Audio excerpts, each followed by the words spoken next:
सभी को सादर प्रणाम। हमारे देश का लोकतंत्र तो आज बहुत मजबूत है, लेकिन हमारे देश की राजनीति शायद आज उतनी पारदर्शी नहीं, क्योंकि जिस देश के पास विश्व की सबसे बड़ी युवा आबादी है, आज वही देश उसके युवाओं को 2 उपाधि से नवाजता है। पहली, और वो उपाधि भी तब दी जाती है जब चुनाव सामने हो।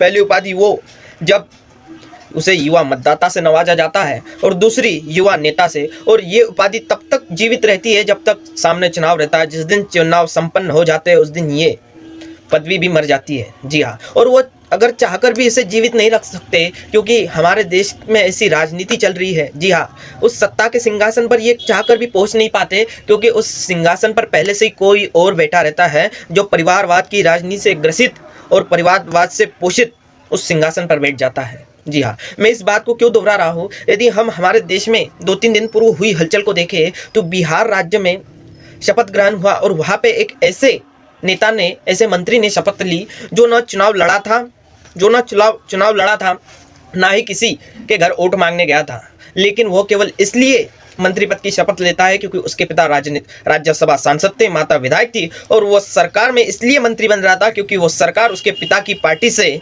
समर्थन से बन रही थी। जी हाँ, हमारे लोकतंत्र में बिना चुनाव लड़े मंत्री बनने का प्रावधान है, इसके लिए हमारा लोकतंत्र भी अधिकार देता है।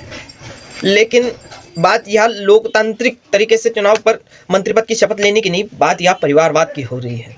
और यह और इस मंत्री की शपथ भी उसके सामने ली जा रही है, क्योंकि जिस चुनाव को इस मुद्दे पर लड़ा गया कि हम परिवारवाद को बढ़ावा नहीं देते, हम परिवारवाद की राजनीति को देश से नष्ट करना चाहते हैं, उन्हीं के सामने परिवारवाद का सबसे बड़ा उदाहरण दिया जा रहा था। जी हाँ, यह हमें समझने की ज़रूरत है। आज आम युवा यदि चाहे तो वो बड़ी बड़ी डिग्री लेने के लिए 5 लाख या उससे अधिक का खर्च कर देता है, लेकिन फिर भी उसे कड़ी मेहनत के बाद, रात दिन मेहनत के बाद उसे एक अपनी मनचाही नौकरी नहीं मिलती। उस युवा का दर्द हमें समझना होगा। इस परिवारवाद की राजनीति को हमारे देश से पूरी तरह नष्ट करना होगा, हमें बदलना है। क्यों?